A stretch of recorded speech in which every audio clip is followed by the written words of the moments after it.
The call of the Hogs can be heard all the way to San Francisco. You're listening to Pod at the Palace with Curtis Wilkerson on Inside Arkansas. Good morning, everybody. Happy Friday, and welcome back to the Pod at the Palace. I'm your host, Curtis Wilkerson with Inside Arkansas. Shout out to the Coffee Club and everybody tuning in throughout the day today. Are y'all feeling dangerous yet? Serious question. Because I'm giving everybody about 24 hours here to lock in and start believing in something. It's time. It really is. I mean, it's that time of the year, folks. I mean, we're getting ready to flip the calendar to March. The heck with Tom Izzo, all right? It's January, February, pig. This is what we do. This is when we thrive. Arkansas, they're not a flawless basketball team. We know that. But, man, they're as dangerous as anyone. I'm getting excited about the potential for what's to come here over the course of the next month. The most potent offense that an Arkansas team has had since the Nolan Richardson days, when they were cutting down nets around these parts. The most efficient offense that John Calipari's had his entire coaching career. Think about that for a second. Think about some of the teams that he's coached, some of the players that he's coached, some of the rosters that he's had. It's the best offense that he's ever had. You got one of the best players in the country, arguably the best to ever do it for this program, wearing your jersey. Billy Richmond is on your basketball team.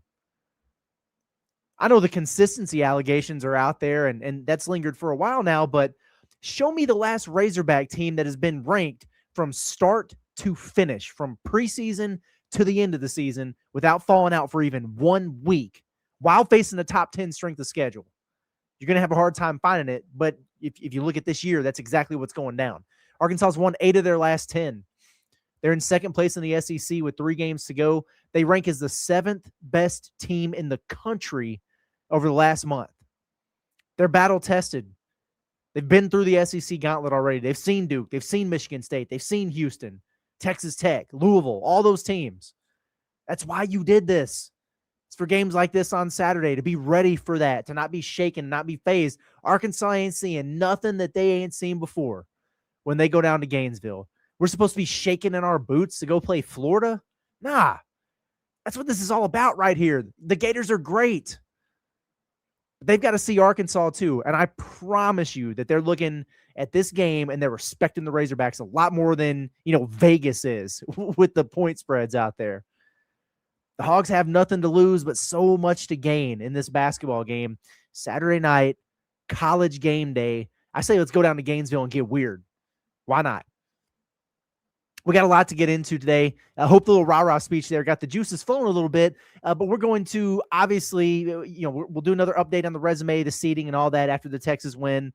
Do a little compare and contrast with some of the other teams Arkansas is competing with the seeds. We'll do another introducing another March Madness matchup potential team.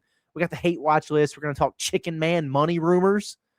That's always fun. All kinds of stuff. And we're going to take our first look at this game with the Florida Gators. We'll do our full deep dive preview tomorrow, but I'm going to see if I can start talking you guys into the possibility of Arkansas going down to Gainesville and doing something that some folks would say is crazy, but I say maybe it's not. Maybe it's destiny. I'm just kidding. That's going a little bit too far, but you get what I'm saying. Let's get into it here today. Hey, shout out to our partners over at Mad Labs for sponsoring today's Pod at the Palace. Mad Labs is a small independent code studio that does custom websites and web apps, internet tools, dashboards, admin systems, and so much more. They're really great for small businesses and teams that have existing software that maybe has already been established, but it could use a little bit of help cleaning up or modernizing, whether it's a website or an app. It could be for business founders who want to build something properly the first time, do it right out of the gates. They focus on software that's built carefully and holds up over time, and they help you move beyond those builders that are out there like Wix and Squarespace and all those different things like that. So when those tools start to feel a little bit too limiting for you, this is where Mad Labs really, really starts to come in handy. If your business is looking to build out or maybe revamp a website or an app, let Mad Labs help you. Take advantage of their special Inside Arkansas offer by scanning the QR code on your screen for a free 30-minute strategy call, and let Mad Labs take your business where you want it to be. Okay. Going into that game against Texas A&M, the goal from a resume standpoint, in my opinion, get your quad 2 win for the resume, and then let's see if you can push every metric back inside the top 20. Mission accomplished. They did that. Arkansas now up to a dozen wins. They're 12-7 in the first two quadrants. Really strong. That's a good number. Good place to be. I would like to see a couple of those big wins get back into quad 1A, but it's not that big of a deal. It's very close. Arkansas has one quad 1A win technically, which is basically the top 15 of the net, but they've got 4 top 20 wins. So all those teams are right there. And what stinks about it is you kind of need some of them to lose because you're fighting with them for seeding purposes. But if they win, your victories over them look even better. So it's like a catch-22, whatever. But as far as the metrics are concerned, KPI moved up 2 spots to number 19, so back inside the top 20. BPI moved up 2 spots to number 19. Torvik somewhat surprisingly didn't move because, I don't know, Arkansas doubled their projected margin of victory. Projected to win by 8, they won by 15, but they're still sitting there at number 20, a strong spot. Jumped a couple spots at KenPom. They were 17th. So Arkansas strengthens its resume while here's the thing, other teams that you're competing for, the 4 line or staying on the 5 line or whatever with, they didn't necessarily do themselves any favors. It wasn't everybody. Alabama won convincingly. Vanderbilt got a nice win over Georgia. But the combination of Tennessee taking a loss on Tuesday and St. John's just getting absolutely embarrassed by UConn, scored 40 points, lost by over 30. That was a rough look for them. That's got Arkansas looking a little bit sexier headed into the weekend. This thing's really starting to tighten up with all these teams that are fighting for a protected seed. Right now, the only area that's keeping Arkansas from being definitively ahead in the pecking order, and you can debate all these teams, it's the predictive metrics that we talk about all the time. KenPom, Torvik, BPI. So Arkansas's average there is 18.7. Alabama, 17.7. So just a little bit higher. Tennessee, 16.3. A little bit higher. Vanderbilt, 13. That's ridiculously absurd. The computer trickers of the century, but that is why you still see them on the 5 line with you and in more brackets at a 4 than Arkansas is. That's why. The gap is closing. It's closed quite a bit, frankly, over the course of the last week. That is a good thing for Arkansas, but they aren't quite there just yet. What it pretty much boils down to, as far as I can tell, is you need help from others around you, or can you control your own destiny if you're trying to move up? Because we're going to be scoreboard watching, and we're going to be hate watching regardless. For example, Tennessee and Alabama play this weekend. Tennessee and Vanderbilt play next weekend. You'll be watching games like that with a vested interest in the outcome because it's going to impact where you're at for your seeding. But if you don't want to deal with all that, if you don't got the quad box or whatever on YouTube TV, we can just stop doing the math altogether if Arkansas goes and beats Florida on Saturday. It's that simple. I say simple, but getting it done is pretty complicated. We'll talk about that in a minute. But you can probably look at it and say, well, so what? Like, it's cool. You want to win all your games. You want to be higher than these teams and stuff. But what's the real difference between a 4 and a 5? Don't they play each other anyway? Like, why are you talking about it so much? Well, let me explain. Because, yes, all those teams clearly that are fighting for a 4 seed or a 5 seed, very, very similar. And yes, you would see a 1 seed in the Sweet 16 either way if you wind up, being a 4 or a 5, assuming you win your first 2 games. Mathematically speaking, though, there is a significantly larger portion of upsets in 12-5 games as opposed to 13-4 games. Think about it. You guys fill out your brackets every year. I guarantee you, all of you pick at least one 12/5. Most of you probably pick a couple of them. Now, how many 13-4s do you really pick? Like 1 here and there. It's true. I'll get the percentages for you and share it with you as we get a little bit closer to Selection Sunday. As I look at the teams, too, on those projected lines, I know we talked about Yale the other day. We're going to talk about another team here at the end of the show, but I see much stronger, much more dangerous, many more I really would rather not see them type of teams, mid-majors on that 12 line than I do the 13. Anybody I see projected on the 13 right now, I'm like, all right, cool. But I'm not going to lie to you. There's 3, maybe 4 teams, in that 12 seed range that I'm going, yeah, Arkansas is going to be favored significantly as they should, but I'm not really crazy about that. So that's part of the reason why it matters to me, truly. And, I know it's easy for us, I think, with 4 second weekend trips in the last 5 years. All 4 tournaments Arkansas has made. They've made it to at least the Sweet 16 here recently. It's almost like you just consider the round of 64 game a gimme, but it's not. So sign me up for the most favorable draw possible out of the gates. You can't win the next one unless you win the first one. It's kind of where my mindset is at with that. So yeah, I would prefer getting a 4. Well, why not a 6, Curtis? Because you said you like those projections a lot better than what you've seen for Arkansas if they're a 5 seed or a 4 seed. This is true. However, the other thing here is that the top 4 seeds, they call them protected seeds for a reason, because those teams are given the most preferential treatment when it comes to where they send you for the first weekend. It doesn't guarantee anything because you've got to fill out the bracket based on the seeds, but Arkansas has much better odds of landing in Oklahoma City or St. Louis as a 4 than they do if they're seated below that. It doesn't mean if Arkansas is a 6 seed that they can't go there. That's not true. It doesn't mean if they're a 4 seed that they will, but the odds are higher for you to get placed somewhere where a lot of Razorback fans can travel to without spending their life savings going to, Portland or whatever. Now, in fairness, though, I think unless Arkansas pops Florida, they would probably be like the last 4 seed if they were to get it. I guess it would kind of depend on what Alabama does or Texas Tech or whatever, but that's kind of what it's looking like. So if they got one, they would be the lowest priority among those top 16 teams. Basically, I'm saying if any team got screwed, geographically in these circumstances and sent to Buffalo again, like that's one of the sites again this year, it would be the Hogs. We already know that. It will be anyway, but at least you reduce the chances a little bit if you get a top 4 seed. So the other thing is the bracket might have to maneuver some things that don't line up with their seed list. That's very, very much at play this year.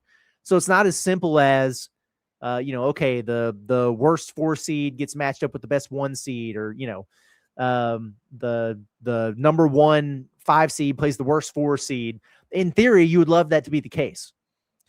But if you look at it, because you have Arkansas and Alabama and Tennessee and Vanderbilt all pretty much seated right beside each other on that 4 or 5 line, the bracket principles are going to force you to have them in different regions. Even if they're seated at, right beside each other to where they would be matched up otherwise, you can't do it with conference foes in the second round. Second weekend's a different story, but they're not going to do it in the round of 32. So that's also something to consider. Now, there was something that it was the last Mike Anderson tournament year, kind of similar at play, where Butler was supposed to be seated higher, but I can't remember what the circumstances were. I think it might have had something to do with BYU and not being able to play on Sundays. So it had to be a Friday game. It was a weird situation. But anyway, they might have to move some things around, and Butler was supposed to be seated higher, but because of those bracket rules, they wound up slotted with Arkansas. So Arkansas kind of got screwed in terms of they were playing a team that was better than they were supposed to be playing. It's kind of one of those deals. They got to make adjustments sometimes. So we'll see what it winds up looking like. But I'm all for winning as many games as you can and get as high of a seed as possible. SEC race real quick here, and then we're going to move on. The bracket, if the tournament started today, and there we go. Okay, got it pulled up for you. So if the tournament started today, obviously we've got 3 games left, so things are going to move and shake a little bit. But Arkansas will be the 3 seed. They're tied for second with Alabama. Alabama has the tiebreaker because they won the head-to-head matchup, allegedly. But that's fine. I like this draw for Arkansas. You get the double bye, which is exactly, I think that's got to be the ultimate goal for Arkansas here. That means you don't play until Friday. That means you get about a week's worth of rest after that Missouri game, and the team is going to need it. So it's very important that they win, enough games here to be able to secure that. And it's not a guarantee, but they're in a pretty good spot. But yeah, I mean, would you guys take that draw? You get the winner of Auburn and Vanderbilt, and then you probably get another shot at Alabama, either them or Kentucky. Yeah, dude, sign me up for that, man. I want that. That would be a lot of fun. Obviously, things are going to change, though. So Arkansas 2 games out of first place, so they're not eliminated from contention there, not by any means, not yet, especially when you're getting ready to play Florida. It's pretty simple. If Arkansas wins out, and that would include winning Saturday at Florida, and Florida also loses at Rupp Arena to close the year, there will be co-champs in the SEC. Now, maybe that's Arkansas and Florida. Maybe it's, if Alabama wins out as well, now they've got a tough schedule, there'd be 3 of them. So if that happened, if there were 3 of them in the tiebreaker scenario, it would be weird. Like the SEC tournament seeding would be weird because they'll do co-champions, but they've obviously got to seed the conference tourney. And because the round robin would have all 3 teams at 1-1 against each other, because essentially Arkansas would have beaten Florida, Bama would have beaten Arkansas, and Florida would have beaten Alabama. So it would have to go down to, what was the record against the 4th place team, whoever the hell that might be. So it would be a weird deal. It's kind of impossible to say right now without knowing how the other games shake out. If it was just between Arkansas and Florida, Arkansas would get the nod and get the 1 seed because they would have won the head-to-head. So we'll see. Let's get through Florida first on Saturday, and then we'll talk about that. If Florida wins over the Razorbacks this weekend, then Arkansas is out of contention. Actually, I think it is if Tennessee beats Alabama and Florida beats Arkansas Saturday, then Florida clinches the SEC regular season title, is what it looks like. But outside of that, Arkansas is getting close to locking up a double bye. The path to not getting one would be Arkansas losing out, or if they go 1-2 and teams like Tennessee or Mizzou sneaking in there and kind of creating a funky tiebreaker. There's so much at play there, and if Missouri drops a game at Mississippi State or Oklahoma before they play Arkansas at the end of the regular season, they're done for. Right? If Alabama wins in Knoxville Saturday, or really if Vanderbilt beats Tennessee to close off the regular season, Tennessee's cooked as well. So that there's a lot of things at play there. We'll be able to lay out a much more clear path after Saturday's games play out, because the Arkansas-Florida game is so consequential, and then the Tennessee-Alabama game is as well. But, it ain't over, I guess is what I'm saying. And let's say Florida beats Arkansas, and then Tennessee and Missouri both win on Saturday. That's worst-case scenario for the Razorbacks. If that happens, you're going to be sweating some, because Tennessee will be back into a tie with you. You've got the tiebreaker. It just gets weird if there's more than 2 teams in it, and then Missouri will be a game back, and you still have to play them. So ideally, that combination doesn't play out. But as of right now, Arkansas is in really, really, really good shape here. If hanging out until Friday in Nashville without having to worry about a game is your goal, and that is absolutely Arkansas's goal. Freshen them legs, baby. They need it. Hey, today's Pot the Palace is presented by Hickey and Hull Law Partners here in Arkansas, where they handled matters such as divorce, custody, criminal, civil litigation, and more. They push the case forward for their clients, advocating for them in a diligent and consistent manner from start to finish, and they know that every case they take is important. They strive to give each one the utmost time and care that it deserves. Hickey and Hull all have offices across the state of Arkansas in Fayetteville, Fort Smith, Little Rock, and Mena. You can call them today at 479-434-2414, or you can check out their website. Visit hickeyandhull.com or scan the QR code in the top right of your screen. Bottom right, sorry. It's Hickey and Hull Law. Things are about to get better. I've been so good about not doing that because we kind of revamped a lot of our graphics for our advertising and everything. The QR code was always in the top right. So in our notes, it's like certain, peeling back the onion here, there's certain bullet points you try to hit, mix it up a little bit with some different things there. And it's always, you can go to the website or the QR code in the top right-hand corner of your screen, but it's not in the right-hand corner anymore. So I trained myself to stop saying that. And then of course I say it here today. That's okay. All right, let's move on. Let's just And we're going to do the full preview, the deep dive preview tomorrow, but I do have an assortment of thoughts on this Florida game that I would just love to get into if you'd humor me for a little while here. So, I mean, look, first of all, I feel like there might be a little bit of a narrative forming. Or I don't know if narrative is the right word so much as belief, maybe. And that's okay. I think belief is probably fair here. Maybe I'm reading too much. Maybe I'm reading the room wrong, but there's this feeling out there that I'm sensing that the Gators are like this massive, massive juggernaut.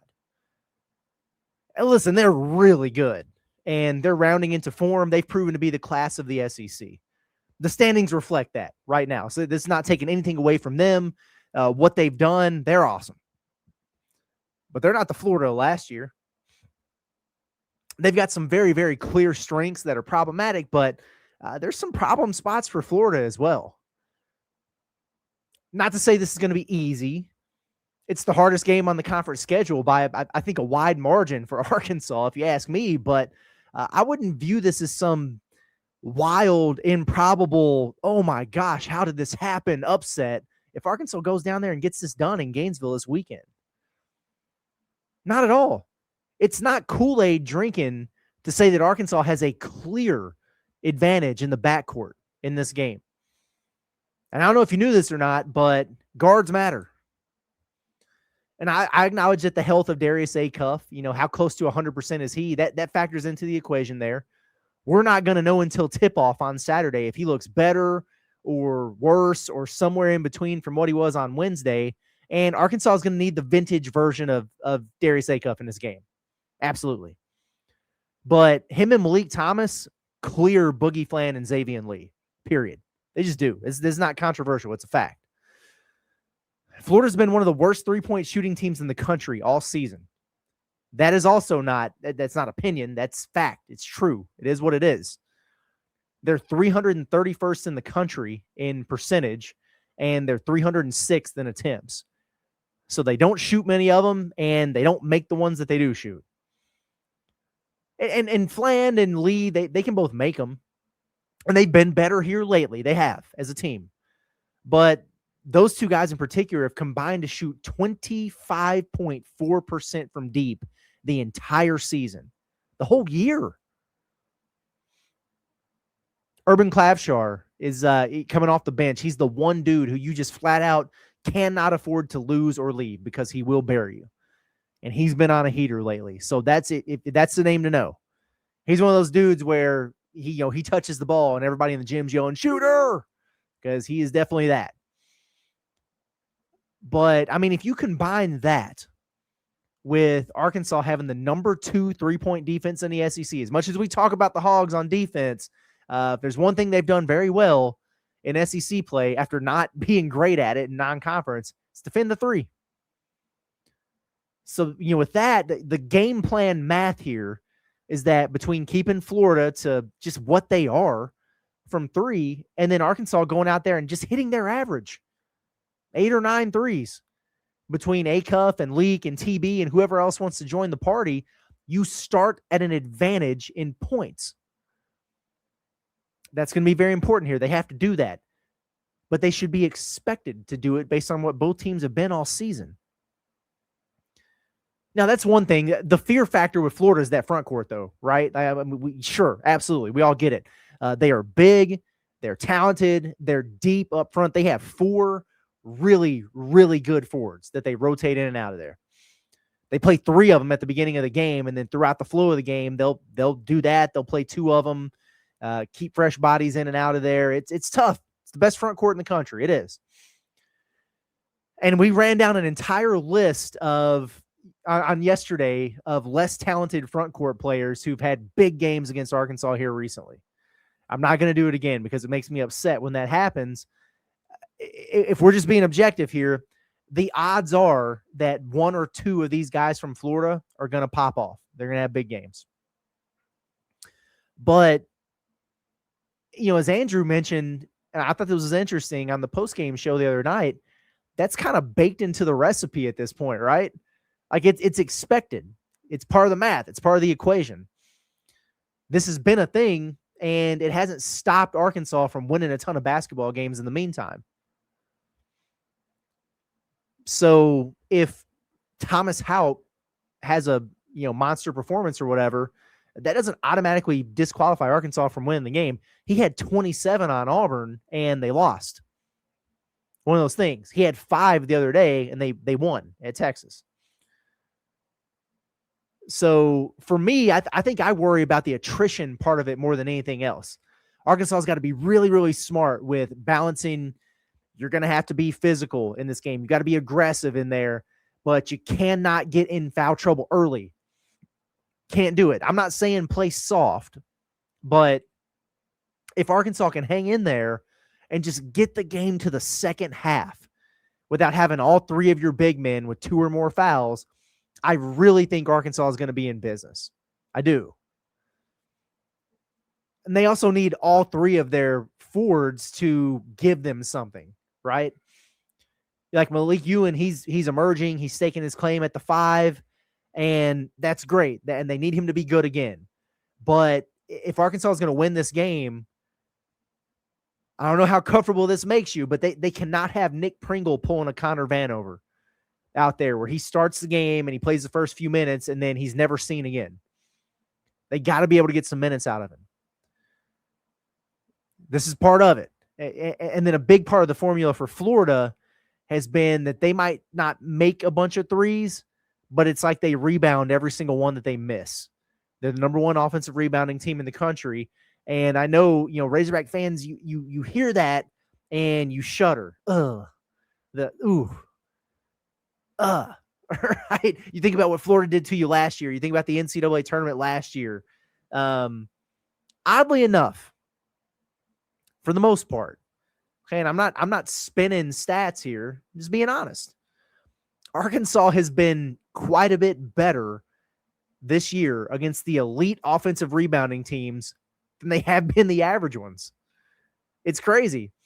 And so if you look up right now, Arkansas 6th in the SEC in opponent offensive rebounding percentage. So, they're not just dominating defensive backboards by any means, but it's not like they're just getting killed on the offensive glass. That's not really the case at all. And against the best, the best teams on the boards that they've faced, Michigan State got them. Second game of the season, long time ago. They had 19 offensive rebounds. That counts. Okay, fair enough. But after that, think about some of the teams they faced. Duke had a dozen. All right. Louisville had a dozen. Texas Tech had 14. I remember they had a bunch of those in the first half, and then Arkansas really got it together. Houston, that's what they're known for. That's their identity. They had 10. Tennessee, who has been the number 1 offensive rebounding team for large portions of the season, they had 11. You played Auburn twice. They were leading the SEC in offensive rebounding percentage for the longest. They averaged a dozen over the 2 games that you played them. Kentucky had 10. Missouri the other day had 7. Those are all the top offensive rebounding teams Arkansas has faced in the SEC and some of the best offensive rebounding teams in the country that they faced in non-conference. A bunch of teams within the top 10, 15, 20 nationally in this category. And Arkansas has allowed 11.1 offensive rebounds per game on average. That ain't bad. It's not. Now, I don't expect Arkansas to hold Florida to that number. If they do, if they hold Florida to 11 offensive rebounds, they're winning the game. I'll tell you that right now. But while I might not be expecting that, I also, looking at those numbers, it kind of gives me more confidence that they're not going to go out there and allow 24 or something crazy. Could it happen? Sure. But I'm not going into it expecting that because that's not what they've done all season. Will Florida's size bother Arkansas is another thing that I've seen out there. Maybe so. Hey, they're very good defensively. Their bigs are mobile. They move their feet well in there.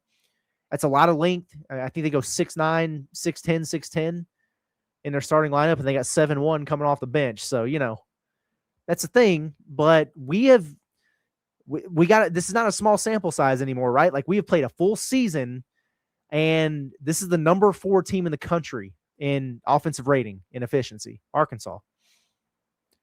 They're number 1 in the SEC in 2-point percentage. And they've played all these teams that we just mentioned. They're number 2 in the SEC in fewest block shots allowed. They played some other big teams. And the other thing to consider here is Arkansas is not like Alabama or A&M or whatever, where it's a 3 or a layup. John Calipari still embraces and encourages the mid-range. And when you've got a lot of rim protection, having guys who can step up and knock down those 15-foot jumpers, and think about this for a second. A-Cuff, lethal from there. Malik Thomas, very good mid-range shooter. Billy, awesome. Like, you got those guys who can step up and knock that shot down. And, hey, if they give you a handful of those, you're going to be on to something. Those shots are a lot easier to get off. And then if they got to contend for that, that's going to drag those bigs out a little bit more. And what does that mean? If they think A-Cuff's getting ready to, if he turns the corner on a ball screen, he's getting ready to pull up, all of a sudden Chinyalu's coming to challenge, you drop that thing off to Malik Ewan and you dunk it. It's going to be interesting. This is a really, really good matchup, folks. It is. And I feel better about the prospects of Arkansas coming in there ready to play, ready to compete, ready to live up to the moment after what we saw them do against Alabama in a similar spot where they'd had a couple examples there on the road where it was like, whew, they weren't ready for this one, man. They no-showed. But after that Bama game, you've seen what they're capable of doing away from home now. Bring that same energy to Florida, man. 2 really, really good teams at the top of one of the best leagues in the country. This is great. Contrast of styles, which one wins? Arkansas has won 8 out of 10. Florida's won 8 in a row. Some would say they're due for an L. Some would say they need to take an L before they get into postseason play. And they've been dominant in several of these games that they've won, but they've been pushed a few times here lately. They beat Kentucky by 9 in the O-Dome a couple weekends ago, and that was a 5-point game with a little over a minute left. And they controlled it, I thought, for the most part in the second half. But, hey, Kentucky made a run at them there, and they were 1 stop and a score away from that thing getting crazy down the stretch. If they can do it, don't you feel like you can if you're Arkansas? Why not? They let South Carolina hang around, single digits with them well into the second half. I think they wound up winning by 12 or 14 or something. They trailed Texas at the under 8 timeout just a couple days ago. Before they turned it on, they wound up winning that game by 13, but it got down to winning time, and they were down in that game. Missouri beat them. Auburn went into their house and beat them. This year's Auburn team. So, look, I'm not trying to sit here and convince you that Arkansas they're gonna win this game or they should be favored to win this game. No, but if you are in the camp that you haven't been able to see a path to victory, or you feel like Arkansas is just too overmatched, I don't know. I kind of hope that the last 15 minutes or so here have gotten you some more confidence and optimism that we're going to have ourselves an awesome game tomorrow. Because as good as the opponent might be, here we are getting ready to flip the page to March, and look what Arkansas has accomplished this year. They're damn good too. Nobody wants to see the Razorbacks. Nobody wants to play against Darius A-Cuff right now. Starting to see people drop, hey, man, why are we not talking about Arkansas as a Final Four dark horse? You know why they're saying that? Because we made it to this point in the year, and people are starting to finally realize, hey, man, these dudes are really, really dangerous. Does it always equal wins? No. Are they capable of going and doing it? They absolutely are. So if you're not convinced yet, if you're not feeling better yet, make sure you tune into the Pod the Palace tomorrow morning, because I'm going to try even harder during the preview, okay? And of course, how could I forget? This is the Boogie Fland, right? And now listen, I'm not going to sit here and make this into something that it's not. We're like this is not some sort of bad blood grudge match or anything like that. It's not. And we talked about it so much over the summer, but if you don't understand why Boogie Fland is at Florida now instead of Arkansas, my first set of advice would be go watch some Darius A-Cuff and Malik Thomas highlights. And then you have your answer. That was always the plan. And the only thing that went off script was Boogie's draft stock not being where he expected it to be after his injury. And then he had a business decision to make. He was just going to stay in the draft anyway. But then Todd Golden got a hold of him, and they offered him a bunch of money, and it made sense for him to go do it. Now, has he helped his draft stock this year? I don't think so. And that was the risk that he took there. But he wasn't forced out of Arkansas. And he chose to leave on his own accord, but he didn't enter the portal because his relationship with Cal went sour.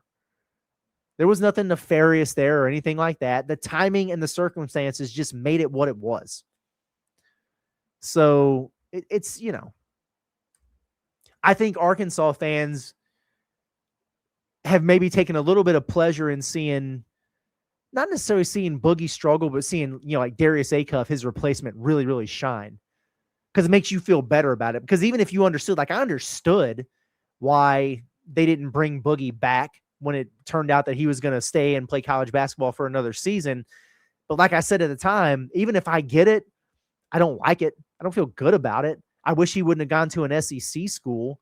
That stuff all bothered me. But do you know how much I care about it now that the season's played out the way it has? I don't. Not at all.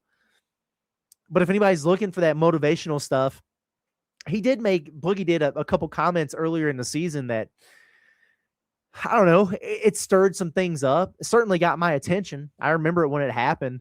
He sort of threw the medical staff at the U of A under the bus. Because you remember over the summer, he had that sports hernia that he got repaired.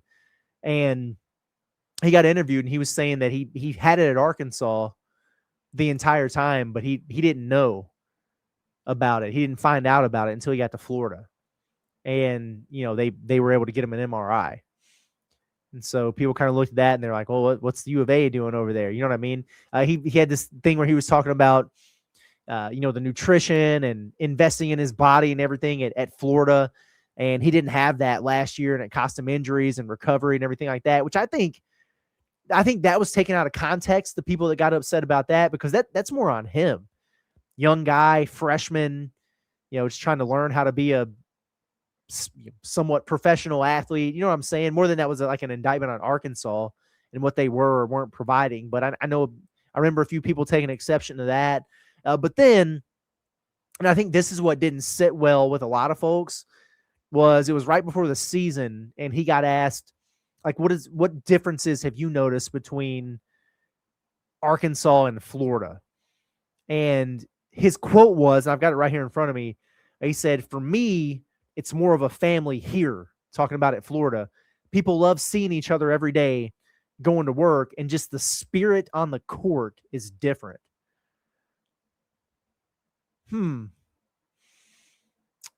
That's an odd thing to say, especially given what we know about last year's team and how they came together.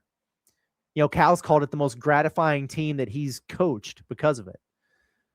I was around them their entire postseason run and in the locker room and everything like that. Looked like some pretty good spirit to me. Seemed like a bunch of dudes that enjoyed being around each other to me. Maybe I read that room wrong too. I don't know. But interestingly enough, it was when Boogie went down with an injury that they rallied together. So maybe that's where he bases that from.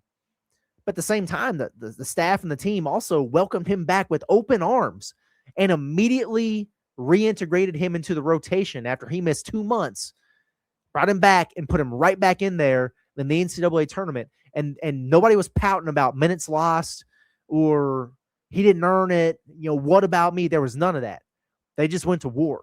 And they took down Kansas. They took down St. John's. And they damn near got Texas Tech. So I don't know that. I think anyone who was kind of taken aback by that, you're well within your rights there. Might have been, something that sounded worse than it was intended to be.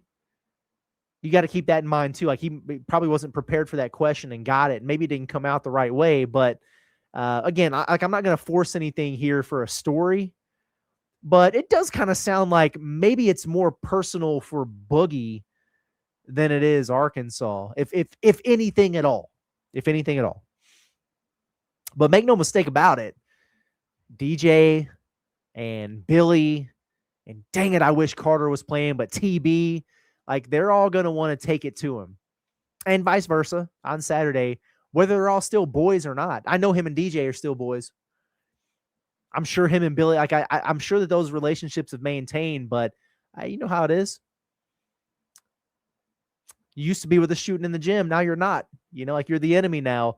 There's going to be a little extra in there. I don't think we're going to have any chirping that's like bad-natured or anything. But you don't think if, if Billy blocks his shot, he won't give him a little bit extra? You know, or Boogie scores on DJ that he's not going to talk to him a little bit. You're going to have some of that. And I like it. I like it a lot, man. It spices it up a little bit. And also, like, eyes on, I'm just curious, like, what type of interaction does he have with Cal and the staff before the game, during intros, whatever? It'll be interesting to see. Okay, last couple things here, and then we'll put a bow on it for the day. Hey, did everybody see that report from Curry Hicks Sage, he's the best coaching carousel burner out there?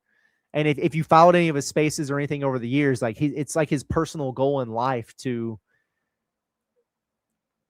get the jump on Hunter Yurchek with things, I guess. But he's really good. He's really plugged.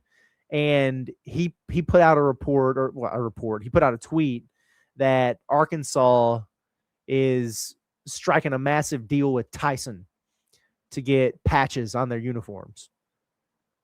So, listen, you might not like that idea. You might not like the way that it looks. I don't think it's going to be that big of a deal. It's going to be on the shoulder. You probably won't even think about it after you see it a couple times, but this is something that really needs to happen. Think about all the things they did last year to reach this new rev share figure that they had to get to. They had the reseating at Bud Walton Arena. They were doing the raffle, putting a bunch of projects that they had on hold, like some of the renovations at Bud, different things like that. They fired half the athletic department. It's an exaggeration, but like 18 people or whatever it was. They weren't giving out bonuses. All the programs had to do budget cuts, all those things just to meet that number last year. Well, it's not going away. It's not a one-time thing. It's every year. And I know they've got, their SEC media right, and that money that comes from that and everything. But they had that last year too.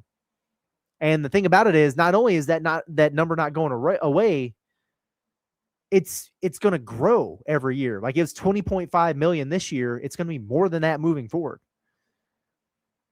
So this goes towards that. And it's going to go a long way towards, just giving the university some breathing room. They don't have to do anything crazy. They don't have to think about, man, do we have to cut this non-revenue sport? Or, do we have to fire more people? More budget cut? This allows you a little bit more breathing room. Or maybe a lot more. I don't know what the dollar amount is. I'm sure it's lucrative, but that's really important. So assuming this goes through, that's a big deal. And yes, you're still going to need your outside NIL deals. Yes, you still need the third lane. That's all true, but it all starts with being able to max out your rev share without the athletic department going broke. So this helps get them towards that goal, and I think it's awesome. So we'll see, when an announcement comes from that and everything, but thought that was very notable. Hate watch tonight. Not much going on, to be honest. The best I can come up with is this. If you think that Michigan is a bad matchup for Arkansas because of their size, their front court and everything like that, then you probably need them to lose 2 or 3 games and fall off of that one line so you don't see them in the Sweet 16. If you feel that way, go Big Z because they play Illinois Friday night. Okay, so there's one for you. If you hate the idea of playing Yale, after we talked about them the other day as a potential 12 seed, you don't want to see them in the first round, they play Cornell today at 5 o'clock on ESPNU. Go, what's Cornell? The Big Red? I don't know. Nothing else of relevance out there tonight. Obviously, Saturday is going to be a really, really big day. So at the end of the preview tomorrow, We'll have a lengthy hate watch list for you. I'll make a graphic for that one. That way you guys can, have something to actually look at.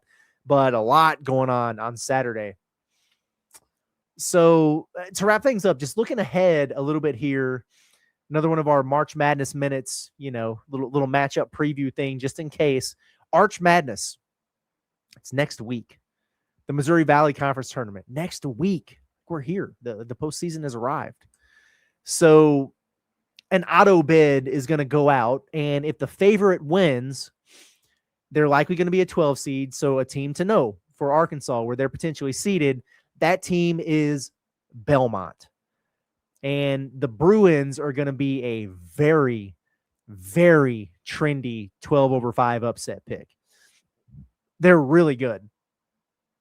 They're nearly a quad one game on a neutral floor. Their net is at 52. This is a Missouri Valley school. They haven't played a quad one game all season. It's like if they drew Arkansas, for example, they're going to learn something by facing a team that talented, that athletic and everything, of course. But they're 5-1 in quad two. Their 4 losses on the season: Richmond, Indiana State, Southern Illinois, Bradley. So, yeah, I mean, obviously beatable, but they're 26-4 on the year. No common opponents with Arkansas, but they've got 3 top 100 Ken Pom wins, a top 40 offense nationally. We talked about Yale the other day. They were the number 2 3-point percentage team in the country. Belmont's number 1. 41.1% from deep on nearly 11 made threes per game. So they get after it, and they're not a one-trick pony. They're number 5 in the country in 2-point percentage, number 1 in the country in effective field goal percentage. These dudes can shoot it, and they can score it. Their 2-guard, Tyler Lundblade, he's already made over 100 threes this season. Strap on that dude. And he ain't the only one. Jack Smiley, Owen Dillon, those are 2 more guys who are shooting over 44% from 3 on volume on the year. They've got a good big man in Drew Shinarski, who he's giving them 11 and 6, and he's blocking shots for him. Sam Orme is a stretch 4, 6'9" stretch guy. He's scoring nearly 13 a night. He's shooting at 39% from 3. So they play fast. They move the ball. They shoot a ton of threes. They're like a souped up version of Winthrop, right? Like if they played Winthrop on a neutral floor, I think they'd probably beat them by 15. And we saw what Winthrop did at Bud Walton Arena. That would be a nerve-wracking game. So you want another reason to move up to a 4? There you go. All right. So anyway, there you have it. We'll get into some other. We got several that we need to talk about here over the course of the next week or two.